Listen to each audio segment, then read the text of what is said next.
wabarakatuh. Yang terhormat Bapak Fatahillah selaku dosen pembimbing mata kuliah konsep dasar pendidikan kewarganegaraan. Sebelum saya memulai presentasi, izin memperkenalkan diri. Nama saya Hovifah Nurlita, MPM 2019 46405 dari Prodi PGSG. Di sini saya akan berpresentasi jurnal saya yang berjudul Integrasi Nasional sebagai satu parameter persatuan dan kesatuan bangsa negara Republik Indonesia. Yang pertama, saya akan membahas tentang pengertian integrasi nasional. Integrasi berasal dari bahasa Inggris yaitu integration, yang berarti kesempurnaan dan keselarasan. Integrasi sosial dimaknai sebagai proses penyesuaian di antara unsur-unsur yang saling berbeda dalam kehidupan masyarakat yang memiliki keserasian fungsi. Integrasi sosial akan terbentuk apabila sebagian besar masyarakat memiliki kesepakatan tentang batas-batas teritorial, nilai-nilai, norma-norma, dan peranata-peranata sosial. Integrasi nasional adalah usaha dan proses mempersatukan perbedaan-perbedaan yang ada pada suatu negara sehingga terciptanya keserasian dan keselarasan secara nasional. Seperti yang kita ketahui, Indonesia merupakan bangsa yang sangat besar baik dari kebudayaan maupun wilayahnya. Di Indonesia, istilah integrasi masih sering disamakan dengan istilah pembaruan atau asimilasi. Padahal, kedua istilah tersebut memiliki perbedaan. Integrasi diartikan dengan integrasi kebudayaan, integrasi sosial, dan pluralisme sosial. Sementara, pembaruan dapat diartikan penyesuaian antara dua atau lebih kebudayaan mengenai berapa unsur kebudayaan kulturalisme mereka yang berbeda dan bertentangan agar dapat dibentuk menjadi suatu sistem kebudayaan yang selaras, biasanya disebut dengan harmonis. Dalam Kamus Besar Indonesia, edisi ketiga tahun 2002, dikemukakan bahwa istilah integrasi mempunyai pengertian pembaruan atau penyatuan hingga menjadi kesatuan yang utuh atau bulat. Sedangkan istilah nasional mempunyai arti yang pertama, pengertian kebangsaan, berkenaan atau berasal dari bangsa sendiri, meliputi suatu bangsa, misal cita-cita nasional, tren nasional, perusahaan nasional, dan sebagainya. Kemudian mengacu pada penjelasan kedua istilah di atas, maka integrasi nasional identik dengan integrasi bangsa yang mempunyai pengertian suatu proses penyatuan atau pembaruan, pembagian aspek sosial budaya ke dalam kesatuan wilayah, dan pembentukan identitas nasional atau bangsa yang harus dapat menjamin terwujudnya keselarasan, keserasian, keseimbangan dalam mencapai tujuan bersama sebagai suatu bangsa.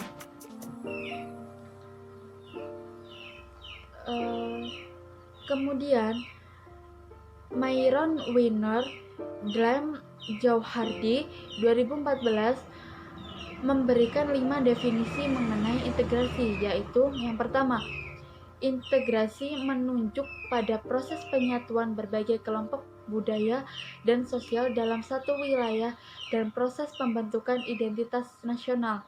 Yang kedua, integrasi menunjukkan pada masalah pembentukan wewenang kekuasaan nasional pusat di atas unit-unit sosial yang lebih kecil yang beranggotakan kelompok-kelompok sosial budaya masyarakat tertentu. Yang ketiga, integrasi menunjukkan pada masalah menghubungkan antara pemerintahan dengan yang diperintah. Yang keempat, integrasi menunjukkan pada adanya konsensus terdapat nilai yang minimum yang diperlukan dalam memelihara tertib sosial. Yang kelima, integrasi menunjukkan pada penciptaan tingkah laku yang terintegrasi dan yang diterima demi mencapai tujuan bersama. Kemudian Suyono Yusman 1998 menyatakan bahwa suatu kelompok masyarakat dapat terintegrasi apabila masyarakat dapat menemukan dan menyepakati nilai-nilai fundamental dan dapat dijadikan rujukan bersama. Kemudian masyarakat tertimpun dalam unit sosial sekaligus memiliki cross-cutting affiliation anggota dari berbagai kesatuan sosial, sehingga menghasilkan dari anggota masyarakat terhadap berbagai kesatuan sosial. Masyarakat berada di atas saling ketergantungan di antara unit-unit sosial yang terhimbau di dalamnya dalam pemenuhan kebutuhan ekonomi. Kemudian yang kedua yaitu tentang pengembangan integrasi di Indonesia. Yang menurut Howard Wingis dalam Muhaimin and Solinmax Andre 1995 menyebutkan ada 5 pendapat atau cara bagaimana para pemimpin politik mengembangkan integrasi bangsa, yaitu yang pertama, ada ancaman dari luar dapat menciptakan integrasi masyarakat. Masyarakat akan bersatu meskipun berbeda suku, agama, ras, ketuhanan, ketakutan menghadapi musuh bersama. Gaya politik kepemimpinan, gaya politik para pemimpin bangsa dapat menyatukan atau mengintegrasikan masyarakat bangsa tersebut. Kemudian, kekuatan lembaga-lembaga politik misalnya birokrasi juga dapat menjadi sarana pemersatu masyarakat bangsa.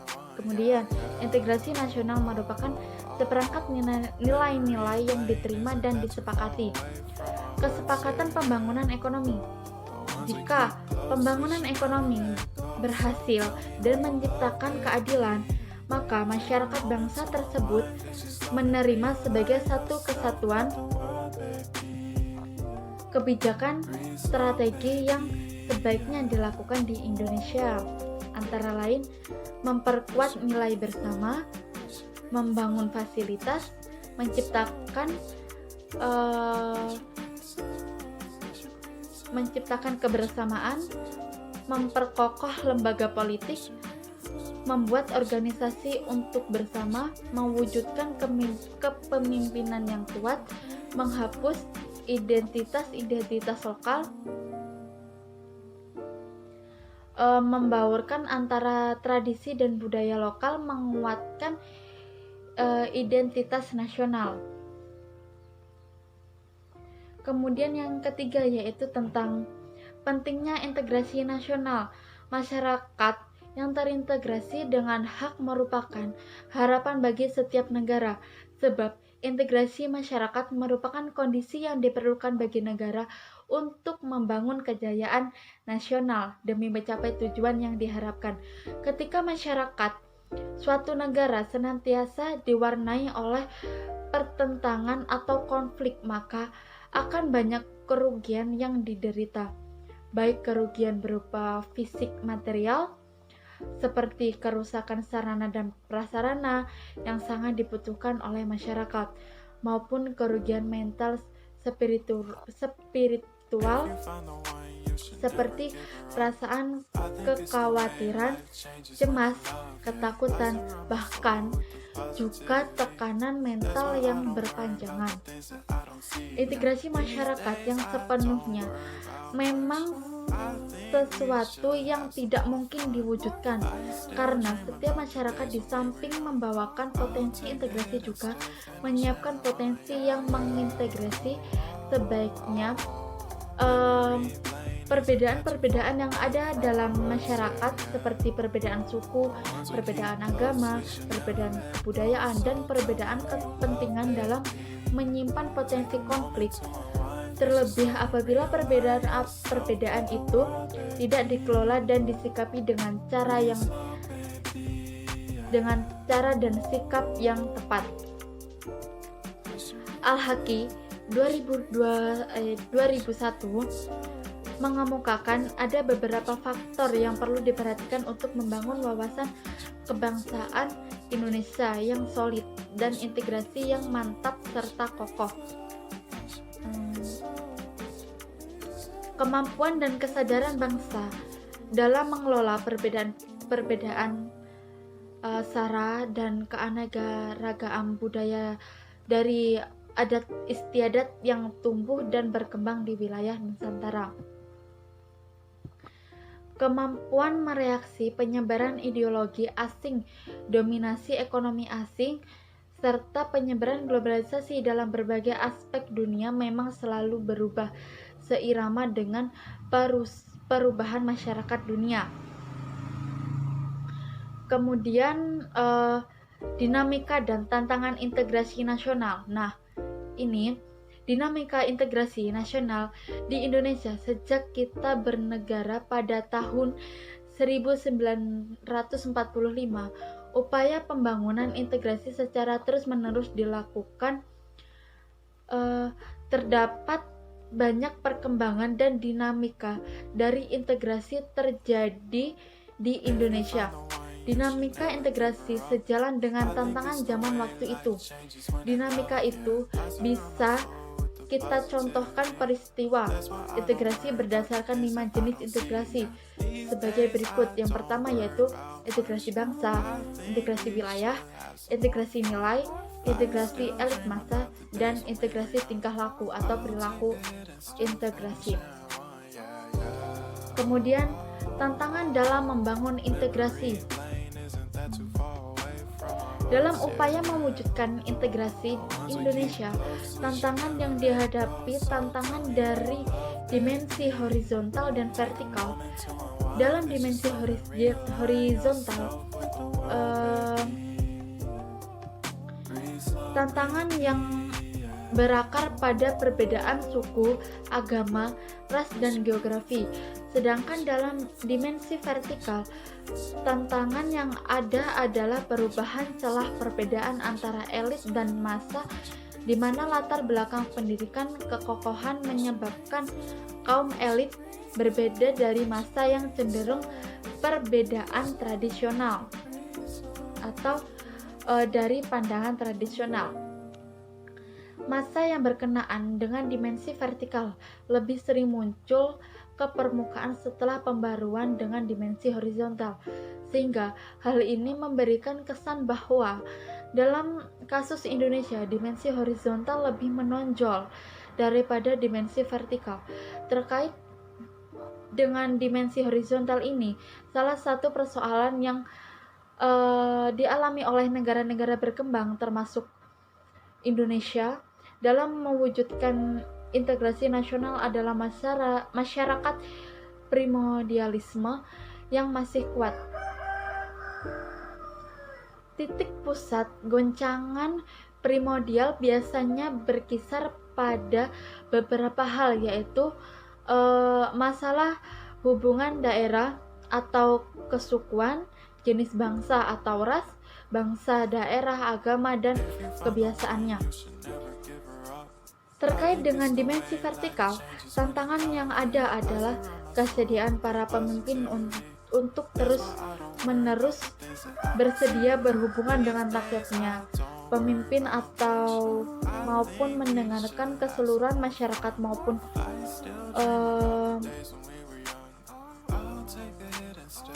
turun ke bawah dan dekat dengan kelompok-kelompok yang merasa dipinggirkan. Tantangan dari dimensi vertikal dan horizontal dalam integrasi nasional Indonesia tersebut semakin tampak setelah memasuki era reformasi pada tahun 1998. Konflik horizontal maupun vertikal sering terjadi bersamaan dengan melemahnya otoritas pemerintahan di pusat. Kemudian hubungan dan kerja sama di antara kelompok-kelompok yang berbeda dalam masyarakat. Kejadian untuk hidup berdampingan secara damai dan saling menghargai antara kelompok-kelompok masyarakat dengan perbedaan yang ada satu sama lain merupakan pertandaan adanya integrasi dalam arti horizontal. Kemudian, di era globalisasi ini, tantangan itu ditambah oleh adanya tarikan global di mana keberadaan negara-negara yang sering dirasa terlalu sempit untuk mewadai tuntutan dan kecenderungan global. Dengan demikian, keberadaan negara berada dalam dua tarikan sekaligus, yaitu tarikan dari luar berupa globalisasi yang cenderung mengabaikan batas-batas negara bangsa dan tarikan dari dalam berupa kecenderungan menguatkan ikat-ikat yang sempit seperti ikatan etnis, kesukuan atau kedaerahan. Kemudian disitulah nasionalisme dan keberadaan negara nasional mengalami tantangan yang semakin berat. Di sisi lain, tantangan integrasi juga dapat dikaitkan dengan aspek-aspek lain dalam integrasi, yaitu aspek politik, ekonomi, dan sosial budaya. Kemudian, mewujudkan integrasi nasional Indonesia. Salah satu persoalan yang dialami oleh negara-negara berkembang dalam negara yang majemuk, termasuk negara Indonesia, yang mewujudkan kekuatan nasionalnya adalah masalah primordialisme yang masih kuat. Titik pusat goncangan primordialisme biasanya berkisar pada beberapa hal yang misal masalah hubungan daerah, kesukuan, jenis bangsa, bahasa daerah, agama, dan kebiasaan. Keberadaan suatu negara berada dalam dua tarikan sekaligus, yaitu tarikan dari luar berupa globalisasi yang cenderung menguatkannya ikatan-ikatan sempit seperti ikatan teknis, kesukuan, dan kedaerahan. Nasional sebagai karakter semakin diperlukan dalam menjaga harkat dan martabat bangsa di era globalisasi ini, karena gelombang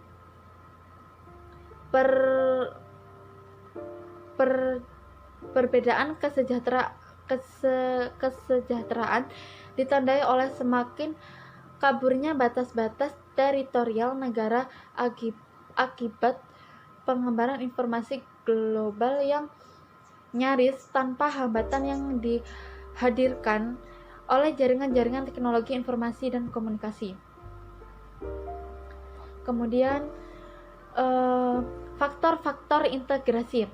Nah, yang pertama yaitu faktor pendorong integrasi nasional. Adanya rasa yang senasib dan seperjuangan yang diakibatkan oleh faktor-faktor sejarah. Kemudian adanya ideologi nasional yang tercermin dalam simbol negara, yaitu Garuda Pancasila dan semboyan Bhinneka Tunggal Ika. Kemudian adanya sikap, tekad, dan keinginan untuk kembali bersatu di dalam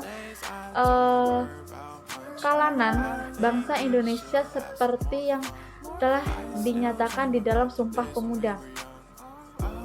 Adanya ancaman dari luar yang menyebabkan adanya dan munculnya semangat nasionalisme dan kalangan bangsa Indonesia. Yang kedua yaitu faktor pendukung integrasi nasional. Yang pertama, penggunaan bangsa Indonesia, semangat persatuan dan serta kesatuan di dalam bangsa Indonesia, bangsa dan tanah air Indonesia. Kemudian adanya kepribadian dan pandangan hidup kebangsaan yang sama, yaitu Pancasila. Adanya jiwa rasa semangat dalam bergotong royong, solidaritas, serta toleransi keagamaan yang sangat kuat. Kemudian adanya rasa senasib dan sepenanggungan yang diakibatkan oleh penderita semasa penjajahan. Kemudian yang ketiga yaitu faktor penghambat integrasi nasional. kurangnya penghargaan terhadap kemajemukan yang dimiliki sifat heterogen, kurangnya toleransi antara sesama golongan, kurangnya kesadaran di dalam diri masing-masing rakyat Indonesia terdapat segala ancaman dan gangguan yang muncul dari luar, adanya sikap ketidakpuasan terhadap segala ketimpangan dan ketidakmerataan hasil pembangunan. Penjelasan yang sudah saya jelaskan barusan, saya simpulkan bahwasannya adanya upaya mengintegrasi Indonesia, perbedaan-perbedaan yang ada tetap harus diakui dan dihargai sehingga Indonesia menjadi negara yang dapat mencapai tujuan. Selain menghargai dan mengakui berbagai macam perbedaan di Indonesia, masyarakat tidak akan terjadinya konflik yang berkepanjangan yang dapat merugikan Indonesia.